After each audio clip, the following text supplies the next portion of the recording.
how did these discussions about caste initially started in USA a few years ago? There has absolutely been no discussion of caste before, say, 2017. I realized that this is going to be weaponized against us because of certain discussions that were happening. Equality Lab survey came about. But this bill or these laws, the biggest target, frankly, and the biggest impact is not on us, but our kids. We see many instances where people were uprising against Britishers, where they were uprising against Islamic rulers, but we see very few or no instance where they were uprising against the Brahmin, so-called Brahminical system or Brahminical hierarchy. So it is about that narrative again. How much of that narrative that they have imposed on us, that there was a constant oppression being done. Because for Brahmins, the first thing that is asked is to not gather wealth. How can somebody who is going with that mindset oppress people? That is something that I cannot relate to. So what should be the Indian people's stand? Because at times I see they go on defense mode. We are very defensive, and we are very defensive because, again, Indian education is still very colonial. A lot of the information that we talk about today, that I talk about today, is not a result of what I learned in India. It's a result of extra research that we did. Voting blocks are not working, in the northern India specifically. So there is a desire now and that is discussed in the Dismantling Global Hindutva conference, that we need to create more and more caste identity, because otherwise this whole concept of Hindutva is going to take over the voting patterns in India.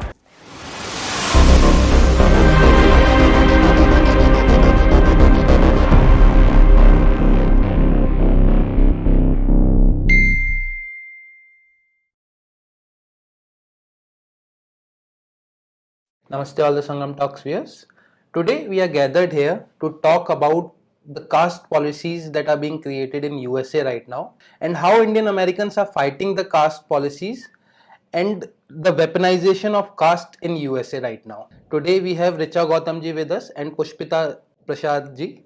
Both of them have been living here in USA for several years and would be the best people to inform us about this, and they have been continuously working on these issues from past several years. So with that, my first question that I would ask Richa ji is, Richa ji, how did these discussions about caste initially started in USA a few years ago?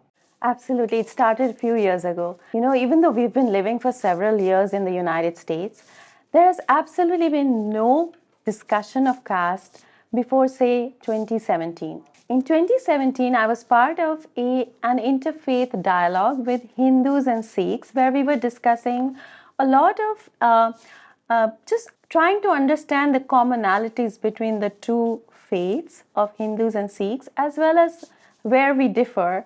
And then I realized that a lot of the Sikh professors who were part of this discussion were actually of the Khalistani bent of mind. And what they were doing was, all the time they kept bringing the word caste and Brahminical patriarchy.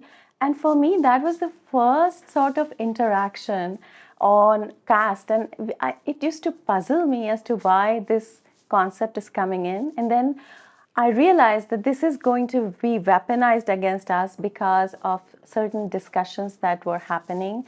Equality Lab survey came about in less than a year after we started the discussions. And that survey, also I did a detailed analysis as a survey analyst, and I looked at the survey, and it was a completely unscientific survey, which was not a randomized sample. It had many issues, very selective sampling of Dalits or people of a certain bent of mind, and also literally throwing out some of the questionnaires which did not follow some of the ideas that they had about how caste exists in the USA. So the whole purpose of that survey was an agenda to show that there are Hindu Americans in the United States and they are bringing caste to USA. They did a sort of convoluted definition of Hinduism, which is something that, we can debate about it, that hierarchical pyramid. Are Brahmins on the top, and do we have that sort of varna system where there is a pyramid and hierarchy. So those kind of questions really were discussed during that interfaith discussion that I used to be part of. And that really got me doing a lot of research on caste, because as such, we come from such egalitarian backgrounds and urban backgrounds that really caste is a diluted identity for us, And after the Equality Lab survey, obviously in 2020, it was the big bang, because Cisco case was a big splash in the media. It was Cisco caste discrimination case where two Brahmin managers were being targeted by actually a classmate of Sundarayar, who was one of the main CEOs of that company.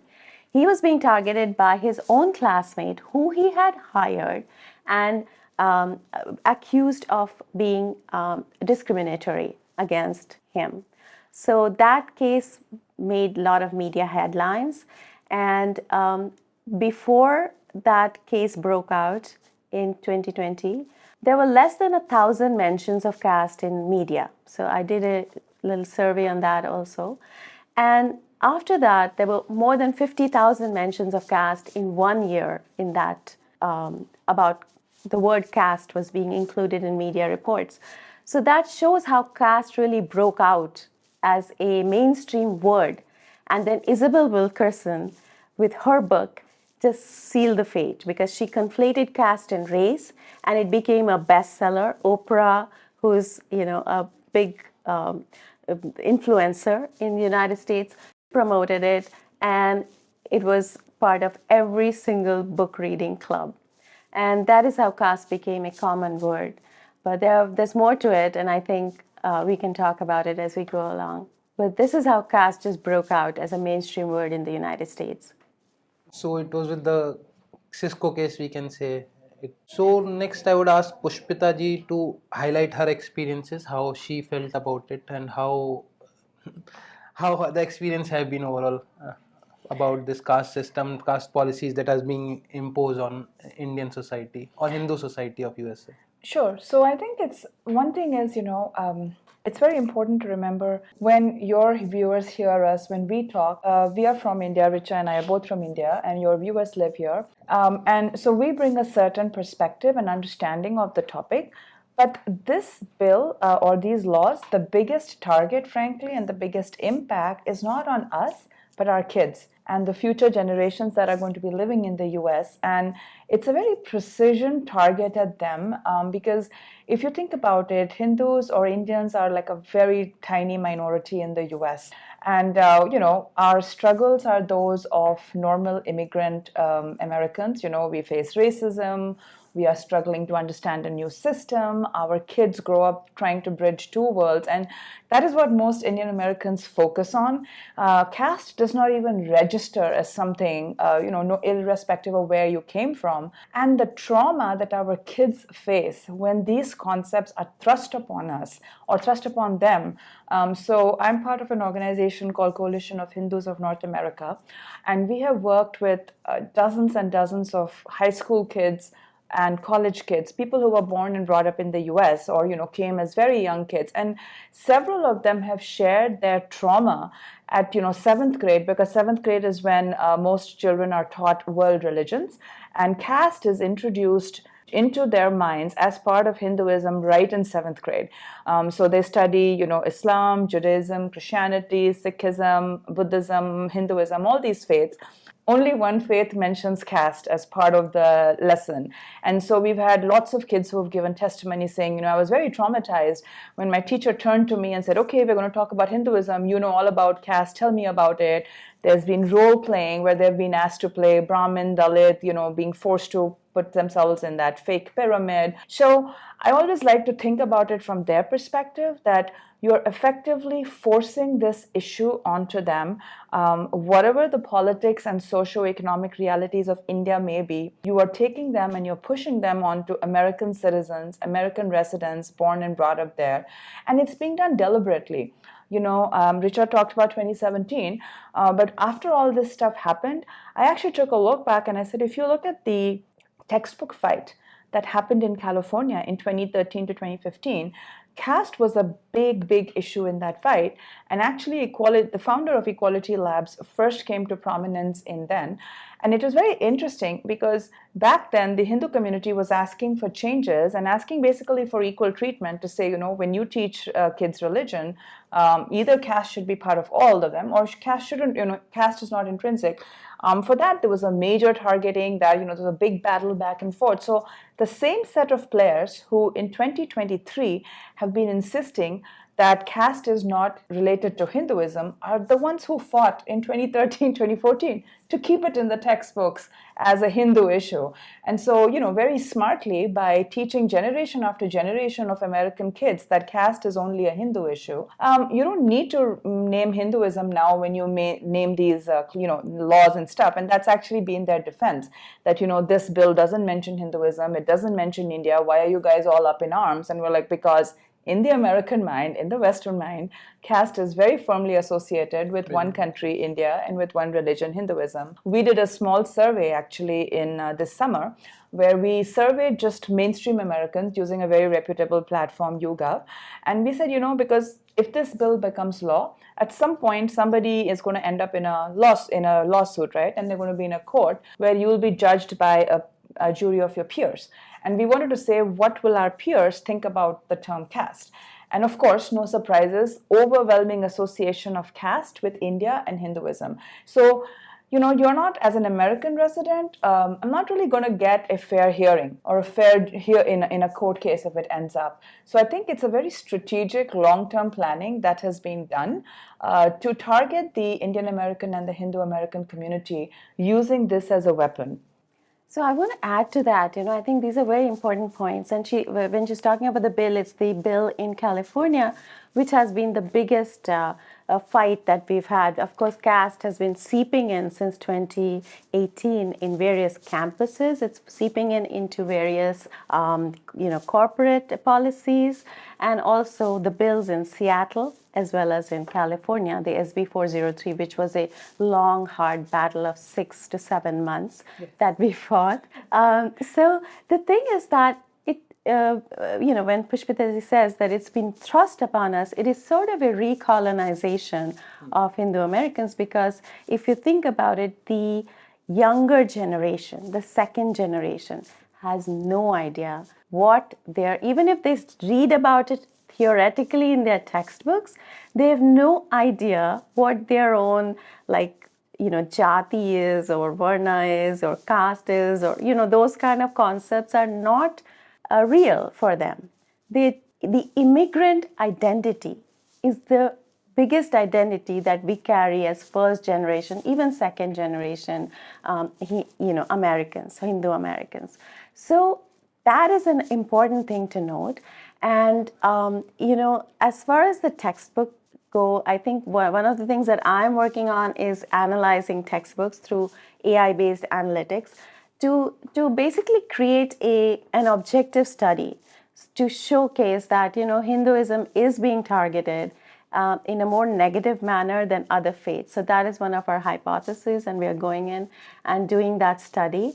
But I think there's a lot more to talk about on this topic. But I think the most important thing is that the bringing back of caste, when Carnegie Endowment Survey shows that caste is a very diluted identity, within less than half of Hindu Americans say that they identify with a caste, right? And most of them are first generation who have just come from in India, and they identify with the general SC, ST, OBC categories, which they have to fill up in forms in India. That is how they identify with it. But when you talk to the younger generation, when Carnegie Endowment Survey, which is a reputed survey house, surveyed them, they found that, the younger generation literally does not know much about and they do not identify themselves much with the caste identity, right? So why I call it recolonization is because these people are now going to be indoctrinated into what caste is and given practical lessons like in classrooms, which target them and specifically target Indian American kids. So there's a stigma attached to it then, so it's really something we have to fight every single day, not for just our generation, but for future generations, so that they don't get impacted by this. So caste is not even an emic view of Indian people to look at the hierarchy, if we call it. Jati varna system is entirely different from caste, and as we know, Portuguese pushed it in India, and then in colonial times, Britishers kept re-narrating it, and like they made the Brahmanism the villain, like they were in USA for Native Americans, where they were doing slavery and other things, all other things, and they equated it to casteism in some sort of way, or I would say exactly that's what they did. They equated it to casteism. So is this narrative which is being again pushed in USA, like you said, it is again the colonization of mind?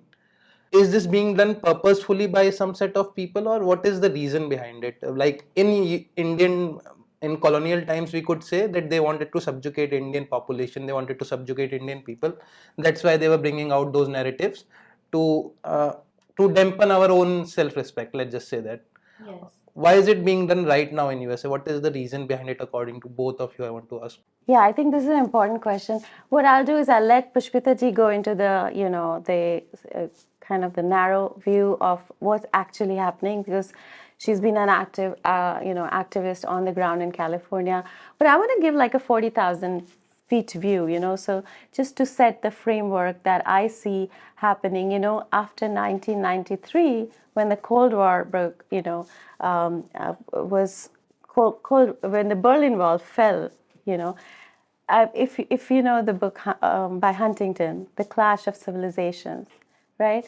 He said very clearly in his book that the future wars or future conflicts are going to be about they're going to be about cultures, they're going to be about identities.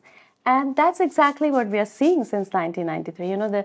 There are lots of Islamic organizations that came and set shop in Western countries, including CARE and, Islamic Society of North America.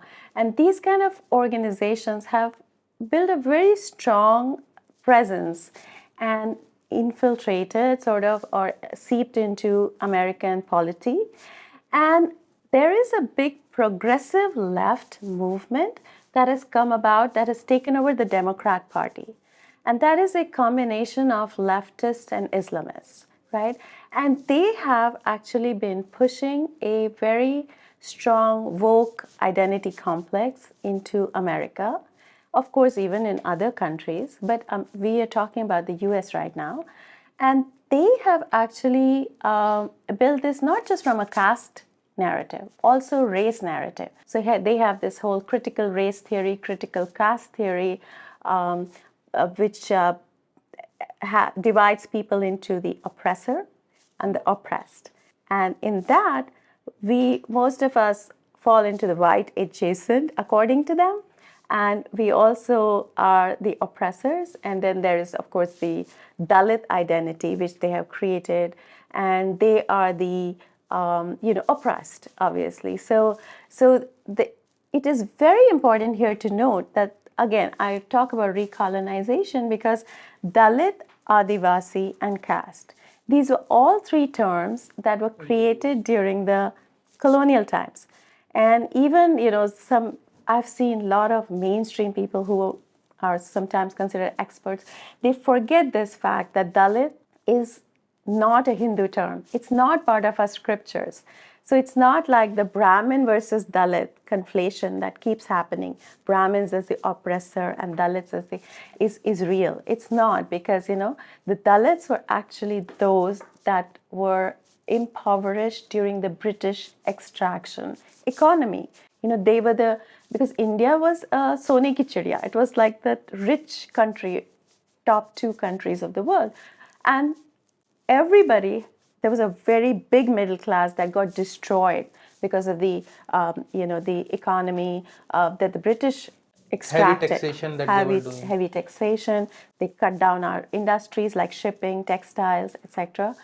And that really created that word Dalit, because those people who lost all their income, land, gold, became the real Dalits. And they were starving and they were named as Dalits. They were named as Dalits. And the SC/ST, even today, by the way, I'm a little bit digressing here, but I do want to talk about it quickly. Any census, the taxonomy of a census really is very, very, it has an agenda always.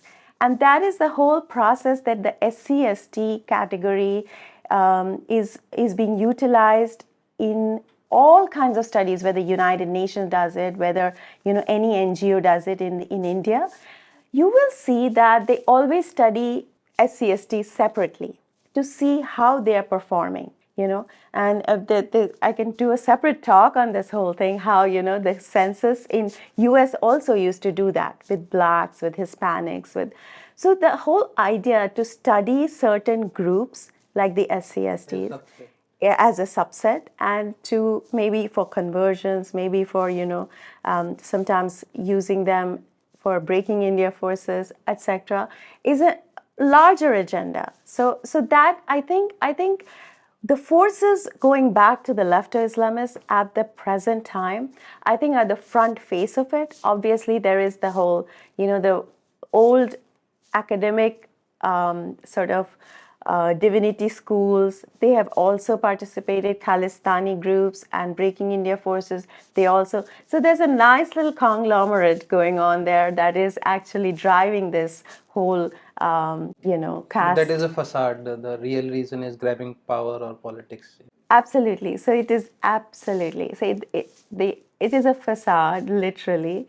And this whole woke identity is a way to sort of build inroads into the American polity further and further. I do believe that too. Yeah, you're so right. I think when you talk about caste, it's really hard to get away from history, even though we all want to look forward. Yes. Because, in addition to, like, if you look at, I always say I come from a communications background, and Hinduism is a faith where we placed a lot of emphasis on words, even pronunciations, right? And I always marvel what's happened to our dharmic civilization, where we've become so loose with words that we don't even differentiate between these concepts anymore. I have a very simple question. If caste is so endemic to Indian society or dharmic society, why are we using a Portuguese Latin word for it? Right. We struggle to, because people say Jati, varna, but it very quickly breaks down when you try to, and it's very clear. If you conflate 2 or 3 or 5 concepts, very different concepts, into one word, you do start to get a monster concept, which is sort of what caste has become. And I think even in India, there is a lot of lack of knowledge of how this has come about. And, how many Indians are aware about the Criminal Tribes Act? The SC/ST certainly was a result of British colonization, but are we aware that millions and millions of Indians at the time of independence lived in almost like semi-slavery kind of situation because of the Criminal Tribes Act, which was nothing more than the kind of classifications. Whoever the British didn't like, homosexuals or Kinners were declared as in a criminal tribe. People who fought the British and lost were declared as a criminal tribe, right? And this has become a little personal to me, because as part of the caste fight, there was a very dear colleague of mine called Milind Makwana-ji, and he was in the Bay Area, actually from the Bahujan background, and he was a dedicated fighter. I actually got to know him only because of the caste fight, because he was saying, who are you guys to talk about us and, pretend to advocate for me? And unfortunately, Milinji passed away in July at the city of Cupertino City Council. There was a hearing to pass a resolution about caste. And his last words were, don't talk about us without us. But after his death really shook me. And I started researching his background, right? And Milinji was from the Makwana background, and Makwanas were declared a criminal tribe by the British just because they were rebelling against the British for not paying taxes. So I think there's so much history to unpack. You could spend an hour or 2 hours just there as to, and was there hierarchy in ancient India, mid-current India? Of course. There's hierarchy everywhere. But was it this kind of solidified 5,000-year-old or 2,500 or 2,000? The other side can't really make up their mind on how long this hierarchy has lasted. Another question that comes is, was there an oppressor and oppressed in that society? Well, and I'm sure there was, but was it unbroken chain, birth-based? That is the important thing, because if you look at history and any culture, unfortunately, humans are tribal people, and they tend to, groupism is very common in humans, and there's always a hierarchy. I live in Silicon Valley, home of the progressive ideology. There is a hierarchy right there. The issue is it an unbroken birth-based chain that is oppressive the way it is represented? And I think that is where the story starts to fall apart. Because if you look at Indian history, you will find endless number of dynasties that came from, the so-called Shudra groups, or any number of saints. One of the things we wrote in our Cisco rebuttal, we published a rebuttal to Cisco in January of 2021, and we said, if we were so casteist, how is it that the Ramayana and Mahabharata are the two most popular texts that Hindus grow up with? I mean, I've still not read the Manusmriti. It's not something that was part of my family at all. But my grandparents, my parents, the popular culture, everyone talks about these two texts. They both happen to be written by people who are not Brahminic. They in today's world, they might have been called Dalit. So I think... By the way, Manu was also not a Brahmin. I know. I'm not even going into that stuff, but I'm just taking what is thrown to us, right? The attacks that come to us. It's like, this is not a spiritually sanctioned problem. Were there problems? Were they cruel and oppressive Hindus or Indians in history and today? Yes, of course. That is, and do atrocities happen today? Yes. And I think any atrocity needs to be fixed, justice needs to be served. But as happened in California, to fix discrimination, you cannot discriminate against another set of people. And that's exactly what we are seeing, is that, just like the British arbitrarily went about assigning people, certain categories, you're criminal, you're not, etc. We cannot allow that kind of thing to happen again. And, all of this stuff always happens under the guise of doing good. So when the Britishers were doing it, there was a firm belief in, the white man's burden and their burden to civilize us brown savages, right? And part of the so-called quote-unquote civilization took the form of, let's survey these people and see who they are, and let's categorize them and, put them in all these categories so we can serve them or whatever, tax them more efficiently. So I'm always a little worried about these do-gooders, because I think, unfortunately, a lot of bad stuff in human history has happened under the guise of, we need to do this, we need to fix this. And I think that's what we're seeing, and that's what we were battling in California, because I was interviewed and asked over and over again, why are you pushing back against a law that is advancing civil rights? And I'm like, it is not advancing civil rights. It is actually taking civil rights in the reverse direction. It's one of the most dangerous backslidings we've seen in decades, because for the first time, the state, and you and I can have personal opinions, who's better, my group is better, your group is better, that's okay, that's human nature, right? But the state has a very important need to be equal for all and to treat everybody fairly, equally, right? And that is what was being led behind, that California or Seattle or academics were basically saying that Hindu Americans or Indian Americans or South Asians, they kept expanding the definition as we pushed back. This set of people is more hierarchical, more likely to discriminate, and more likely to be problematic than every other group that lives there. That is a fundamental problem that's a fundamental basis that nobody should buy into. And I would always ask is how would you justify such a racist premise that a certain set of people, based on their background, religion, or place of origin, are going to be radically different than every other set of group of people? I think that is something that every supporter of these laws should ask, because this is right back to the good old colonial theories of racism, where they went around measuring heads and noses and saying, you're superior, you're inferior, you're a marital sect, you're a, criminal tribe. We're way beyond that. We should really be beyond that.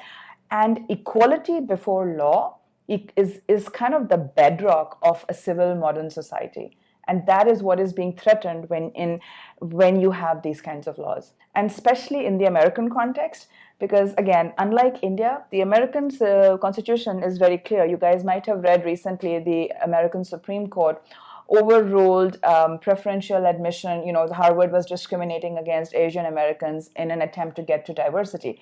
American Constitution does not allow that. And that's where there's differences between Indian laws and American laws. That is very important for your viewers to understand. Similarly, in American law, you can have protected categories, which is what they were trying to make caste.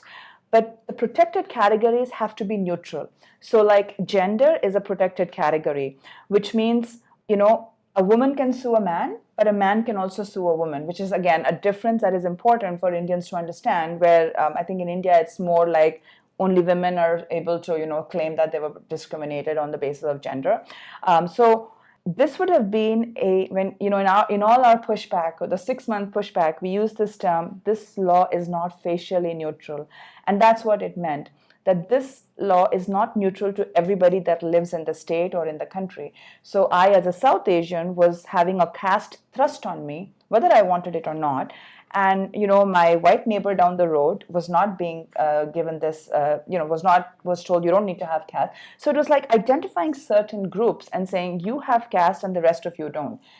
You cannot have such a fundamental inequality before law.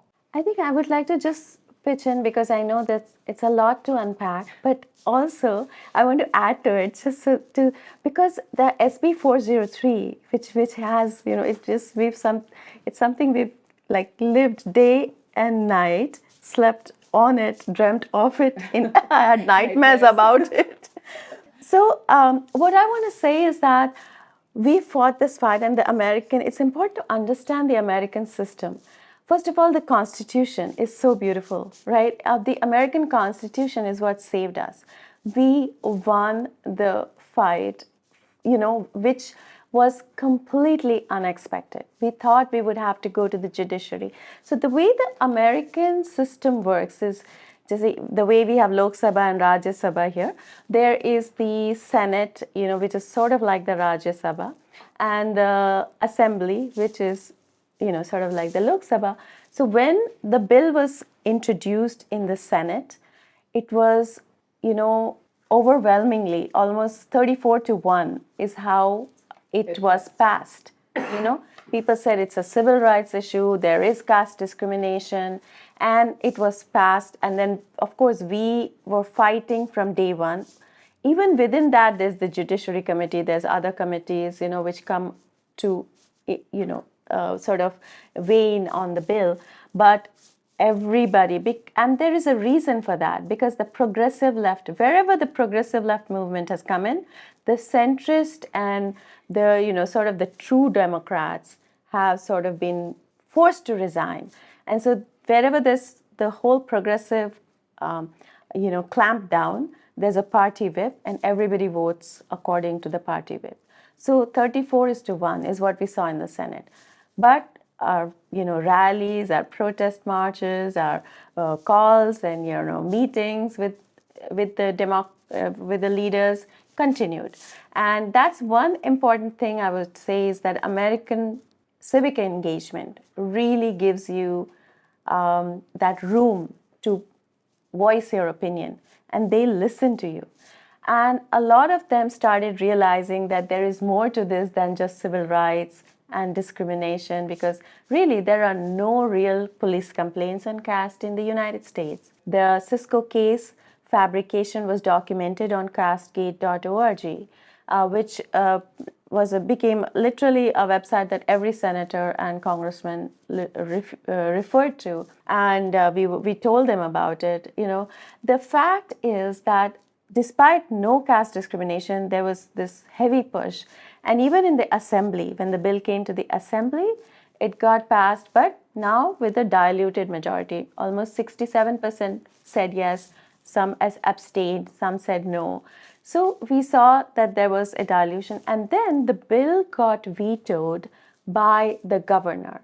And of course, that shows that we had some political pull as well. We were able to influence him. There are about 7 bodies that influence the governor, including the businessmen. We have big businessmen in United States, and specifically in Silicon Valley. And they also realized that the bill is going to be harmful for the businesses in California.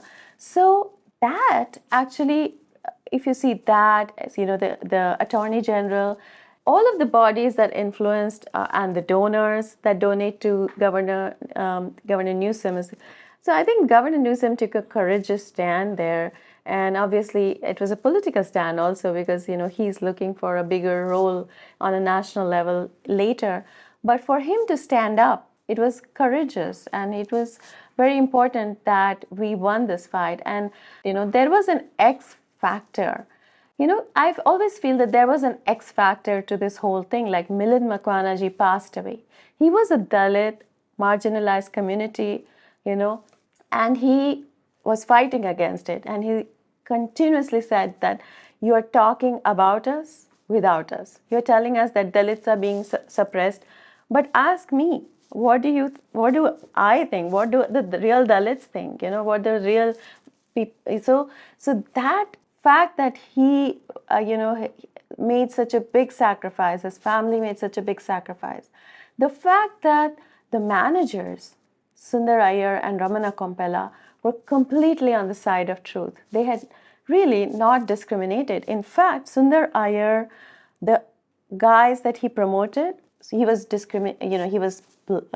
charged with and accused of discrimination, that he did not promote that guy who was his classmate because he's a Dalit. But the fact is, not only did he hire him, but the other guy who he promoted was a Dalit. So think about it. The truth was on our side.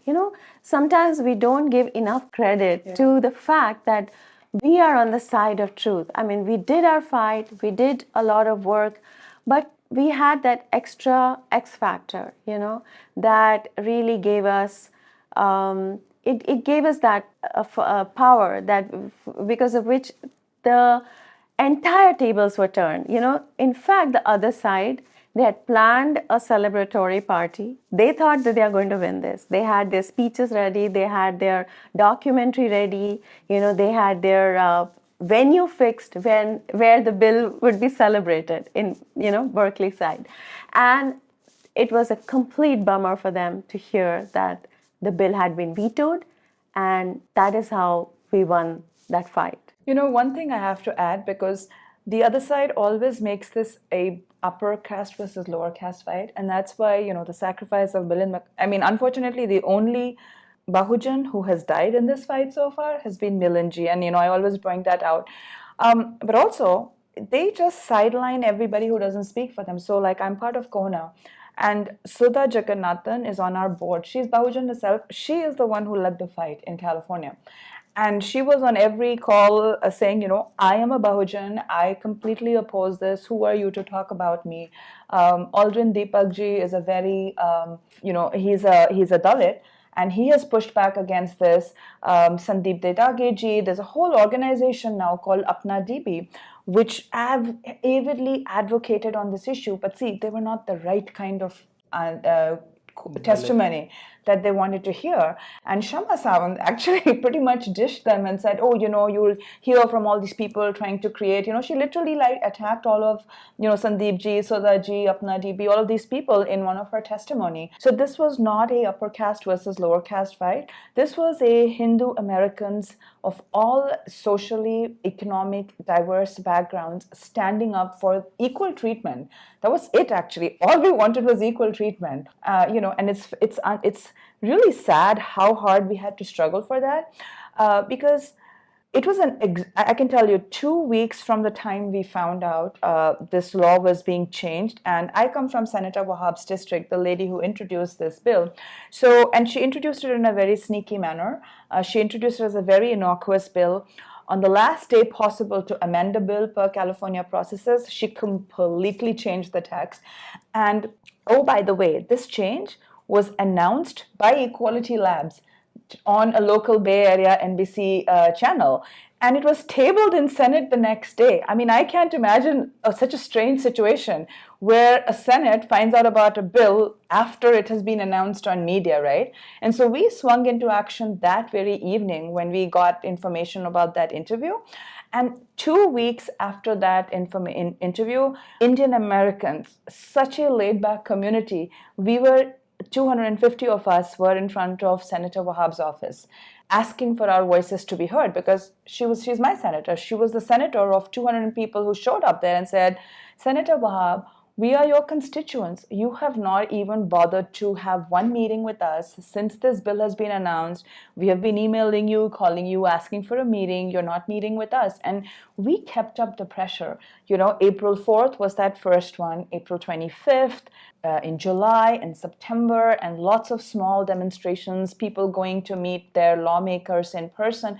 The pressure was relentless. I mean, people poured their heart and soul into this because it is an existential threat. And I don't want to talk about it in the past tense because, the other side has threatened us and we know that they will be back. They will be back in another state, maybe in California, maybe in a state where we are not as strong as, we were in California. And I also want to want people caste is a bipartisan issue, in some sense. Yeah, right now it's being hammered by the progressives, but Hindu hate runs on both sides of the aisle, and at Kona we have battled both of them, the extreme right, the extreme left, the caste. And a lot of if you look at what happened in UK, for example, where it's so hard to talk about the caste issue in succinct, but it was a very similar set of issues that led to the introduction of the caste law in UK that was fought off, and there it was heavily propped up by the churches, and they learned from that, and they presented it in a different way in the US, and it really took hold in the US because of this progressive, the conflation of race and this oppressor-oppressed paradigm where they've sort of painted us as the oppressors. And so once that happens, logic and facts really don't matter. And you're actually seeing that play out right now with the surge of antisemitism, right? Because if you happen to be put in a certain category, anything can be done to you and it will be justified. And if you happen to be in the oppressed category, you could do anything and it is also justified. So I think that's why it's a really, really dangerous binary situation to be in.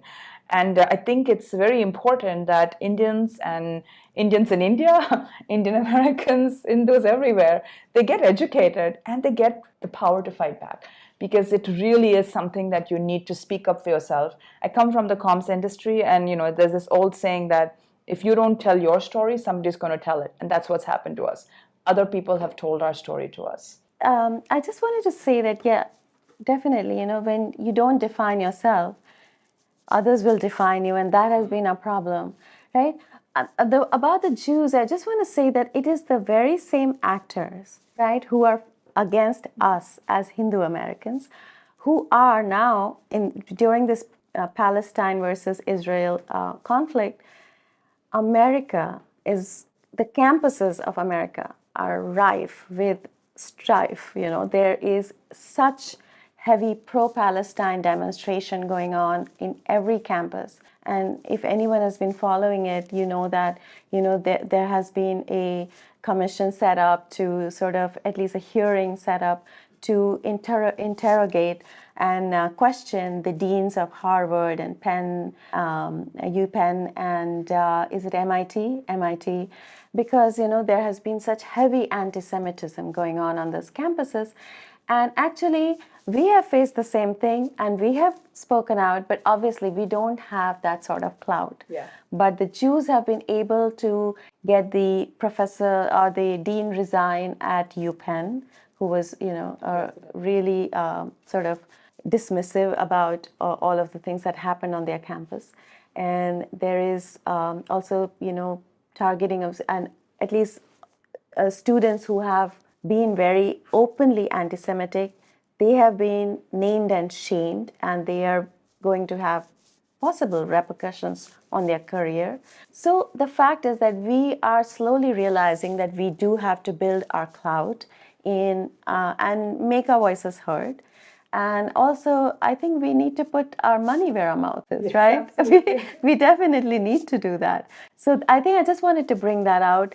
I also want to bring the last point I want to bring out is how ironic it is that after 1945, anti-Semitism was a very sensitive topic, right?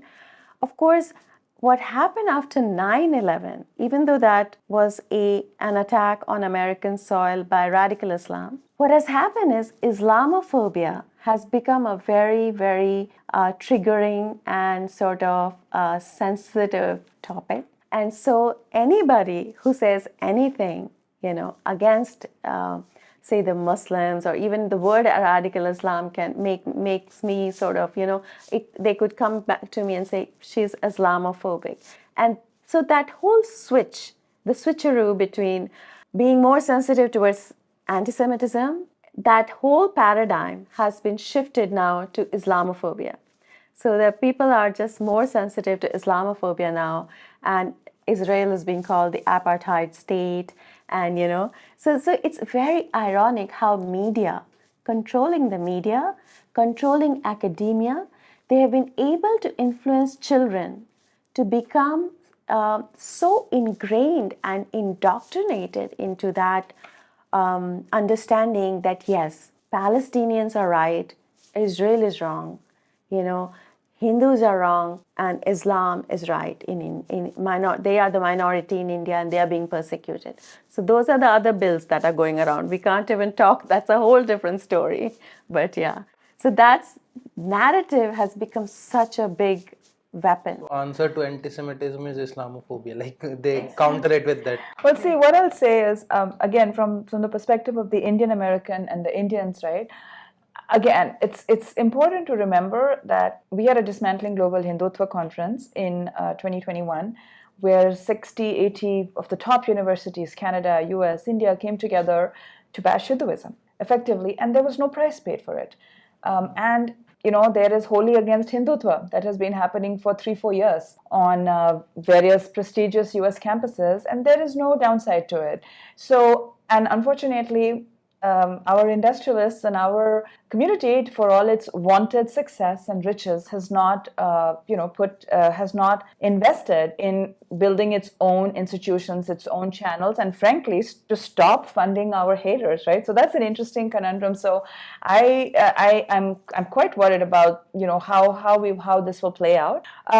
But I think there is hope from the fight that was fought in California, because it was truly a grassroots fight, even though now the story is trying to be spun differently. Because again, for a community, and I just like to remind people, first of all, the Indian Americans who spoke up so vociferously, remember, it's an immigrant-heavy community.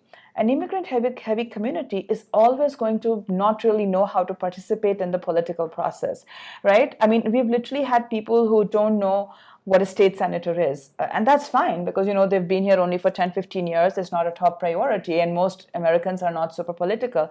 So A, it's an immigrant-heavy community that is already straddling two worlds. But B, remember, a large part of the people who would have been targeted are the people who are not even able to speak because they're stuck in this immigration limbo, right? That now people are familiar with this 20, 30-year wait for a green card. And until you have, it's really hard to advocate for yourself and become politically active when you are sort of in this limbo status, right? Because if you speak up, you're sort of, so we had so many people who are like, I want to speak up, but I'm really scared. And I told lawmakers, I said, you're effectively going to institutionalize bullying against a set of people who can't even speak up for themselves because of a completely different set of visa and immigration issues, right? So this is a very, very cruel law if it would have passed. And I'm glad that Governor Newsom vetoed it for a multiple set of reasons, including, I think what we know, because there's so much to talk about, the CRD is the California Civil Rights Department that had brought the lawsuit against Sundar Iyer and Ramana Kompella. And there was so much weird stuff and, frankly, set of lies that was uncovered. And the CRD reports directly into the governor. So I'm hoping that also played an influence, in his mind, because this was a department that, unlike the legislature, right, kind of the same, the governor, the legislator, they don't sort of report into each other, but the CRD rolls up directly into the governor. And so it was a direct impact on his reputation as the governor of the state, to have a California department that engaged in such outright falsehoods, frankly, because they just lied about basic demographics. Let's get into interpretations of facts. Like they said, the whole team was entirely Indian American. Well, it wasn't. It was a normal tech team with, Indian Americans and Asian Americans and a mix of other ethnicities. And they said there was only one Dalit in the team, John Doe, and there were 3. So if you can just get away with such basic factual differences, then what else is happening there? So I think those are all important things to keep in mind. It's a very complex topic. But the takeaway is just never take what you're told on face value, like dig. So when we rebutted Cisco back in January 2021, didn't have any of this information, right? Didn't know Sundar Iyer, didn't know what his case was. But the lawsuit, the way California had written it, was so bizarre, right? You cannot have a state start to define Hinduism. That's a fundamental breach of our freedom of religion and the separation of church and state. And I don't care how many Ivy League academics they quote. It doesn't matter. The state does not have the authority to do that. And especially a faith like Hinduism, which, if anything, the only thing I will say about Hinduism is that it's super diverse, and it has never had the equivalent of a pope or a ulema or a council of clergy. So there are no sets of experts who define what Hinduism is, And so for the state to now say that I'm the expert or this set of Ivy League academics is the expert, it's just a fundamental breach of what dharmic faiths are. But I want to add to that only because, and it brings me back to what I think is the overarching theory that I always bring out, the clash of civilizations. So right after the Cold War closed, and there was an opening up of sort of the immigration that happened to the Western countries from the Islamic world and even the Eastern European world, and to say even in the United States, which has been slightly more recent.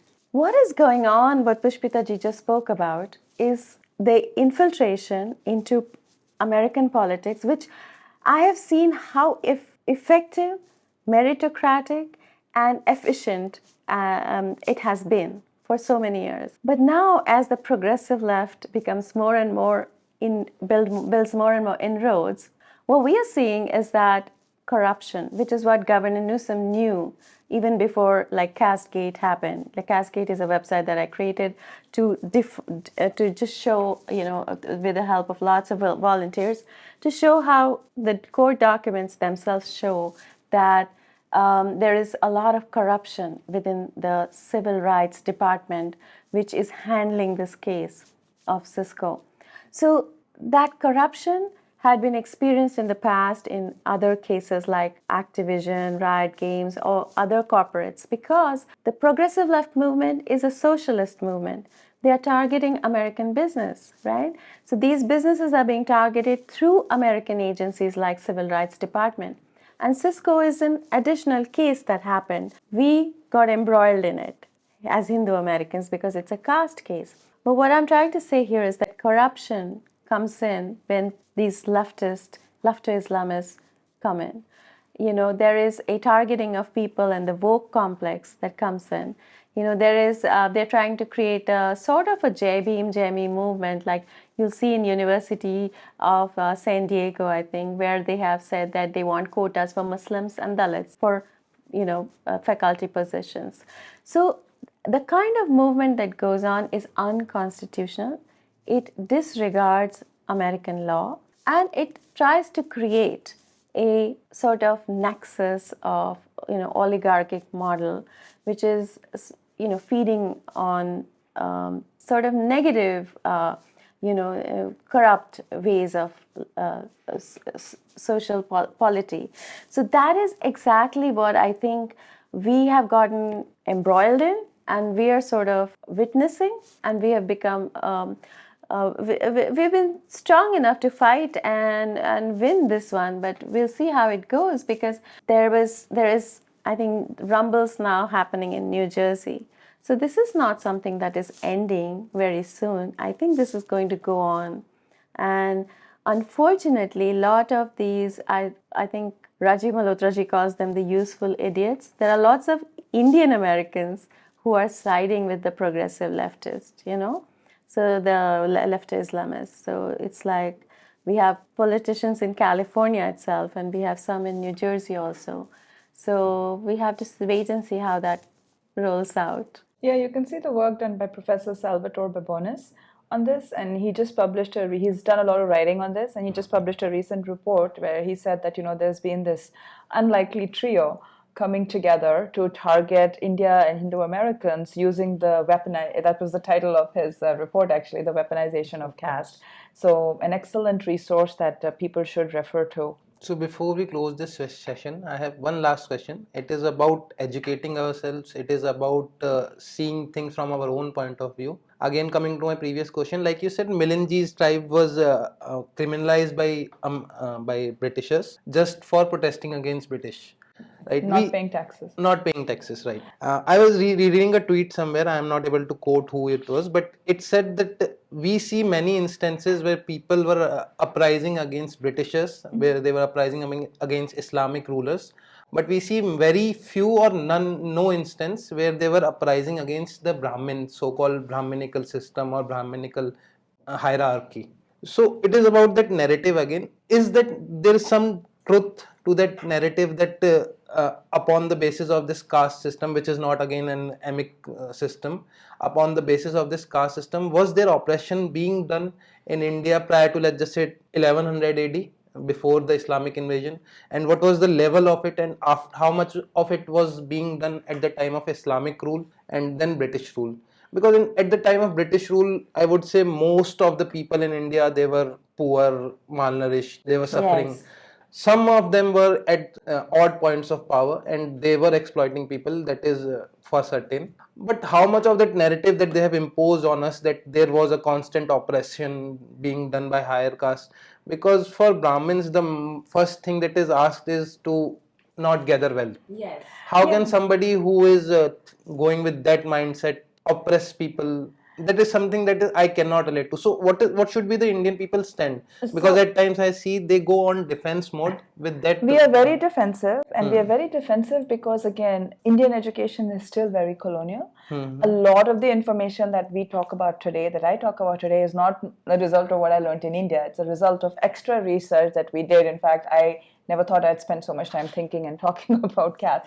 But it is very important because it's down to that binaries, right? So I will not say that we did not have oppression or hierarchy, because I think we are humans, and India and Hindus have always been humans, and there have been good periods. There have been. What is important is that dharmic faiths have had the ability to self-correct, and kind of, when things start to ossify, you always find we can't even start to list a few, because if you look through our history, there is an regular stream of philosophers, saints, artists, kings, warriors, people at all levels and all facets of society that come and shake up an institution that might be starting to get ossified, because that does happen in human institutions. And so what we always say is that there is no spiritual sanction in Hinduism for this kind of ossified hierarchy. Does Hindu society go through phases where it becomes worse? Yes. And then that becomes better, because I think that is the beauty of dharma, is that, it rejuvenates itself. Yes. And we don't need an external savior to come do that for us. We are not bound into a code of ethics that was put, like people talk about Manusmriti all the time, but the word smriti means with a deadline, right? It was a code of conduct for a certain period of time. It was not an eternal, the 10 commandments to live by forever. So I think we are so colonized that we forget what dharmic paradigm was ourselves, and we start to put ourselves into boxes that were never created for us. And I think that's the problem with the censuses that the British did, right? They went around the country asking people, where do you come? What are you? And, it's funny, if somebody wants to study, the reports that the census administrators sent back show people putting themselves in all kinds of categories. They labeled us with tags and we still use them. Yeah. And the people were like, I'm a lohar, or I am and the British administrator is like, no, but you need to tell me where you fit in this four system. And the person is like, I don't know what you're talking about, right? And there are administrators who are complaining back, saying that, you're asking us to fit people into these categories that they're not identifying with. And like any good corporate or big organization setup, the boss says, you know what, just make it work. Don't give me all this feedback on what the field is really doing. Just make it work. And like any good corporate minion, you go make it work. And this is not a new phenomenon, by the way, right? So even in the US, when I moved there 20 years ago, in the US, in most forms, you have to identify your ethnicity, right? And so the categories 20 years ago were not very flexible. So there was like, white Americans, Hispanic Americans, Black Americans, Asian Americans, Native Americans, and many times there were only these 5 or 6 categories. There wasn't even a other. As America started getting more diverse, people say, these, but I checked myself in one of these boxes. I didn't identify with any of them, right? But does that mean if I didn't do that, I couldn't get a job, I couldn't start my college, I couldn't apply for a bank? So am I going to sit there on a dharna and say, no, I'm not going to fill this? No, I'll just check the box and I'll move on. And then you will say, oh, this is data. I identified myself as X, Y, and Z. No, I didn't. I was just trying to get the government out of the way so I can go about my life, right? So I think as educated people, it behooves us to go back and peel some of these layers of the onion and really see there's lots of data available. I would refer people to our own website, which is kohna.org/decolonize, and I think it's one of the most you'll be busy reading that page for like a month, because we go into it very specifically from a Western perspective, and we talk about how caste identities were created in India, in the US, in different Western places, and how to unpack some of these issues, because it's a very complex topic. I think I want to add to that it's true that until the lion learns how to write its own story, the hunter will always be glorified, right? So that is where we are. We are the lions who need to learn how to write our own story.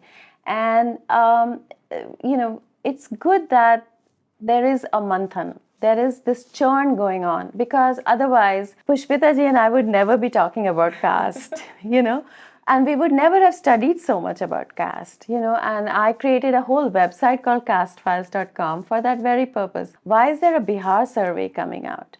There is a direct link to what's happening in the United States and to what's happening in India. Because, coming back, and I think this is the last point I want to make, is that the dismantling global Hindutva. Why is there this idea that we need to dismantle global Hindutva? Because there is a sudden Indic renaissance that's happening. And it ties into the fact that, there is a political power here that is also supporting an Indic renaissance. And that is what people are not liking. There is a whole lobby that is not liking it, and that's why we have these 80 universities participating in a conference openly talking about dismantling global Hindutva, talking about caste, talking about the Cisco case, talking about the fact that in India, how come the Dalits are voting for BJP? How come there is no caste calculus? Why is the voting bloc not working? I think further in this recent election, it has been proved that voting blocs are not working, in the northern India specifically. So there is a desire now and that was discussed in the Dismantling Global Hindutva conference, that we need to create more and more caste identity, because otherwise this whole concept of Hindutva is going to take over the voting patterns in India. So no wonder Rahul Gandhi is constantly talking about caste census, right? After 1931, there has been no caste census in India. At least results have never been revealed.